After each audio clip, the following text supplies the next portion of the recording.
So जर तुम्हाला एखादा टॉपिक शिकायचं, फॉर एक्झाम्पल तुम्हाला निजंत हा टॉपिक शिकायचा आहे, बाकी सगळं तुम्हाला बऱ्यापैकी येत आहे, तर एका तासाचे त्यावेळेला चार्जेस लागतात.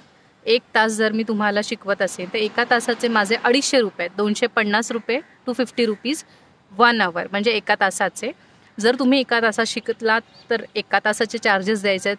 जर तुम्हाला एका तासापेक्षा जास्त वेळ लागत असेल, सपोज 2 तास लागतात प्रॅक्टिस आणि सगळ्या गोष्टी करून, तर तुम्हाला 2 तासाचे चार्जेस तुमच्या स्पीडनुसार ते असणार आहे की तुम्ही किती वेळ घेताय. सो एका तासाचे 250 रुपये म्हणजे 250 रुपये, म्हणजे तुम्हाला पूर्ण वर्षभर क्लास लावायची गरज नाही, कारण तुम्ही ऑलरेडी हुशार आहात, तुम्हाला सगळं येतं. धडे, कविता, तुमचं पाठांतर चोख आहे, पण तुम्हाला एखादा ग्रामरचा टॉपिकच येत नाही आहे, तर तुम्ही वर्षभर क्लास लावण्याची गरज नाही आहे. आणि हा क्लास पॅरेंट्ससुद्धा लावू शकतात, जे मुलांना शिकवतात, आणि विद्यार्थी पण लावू शकतात.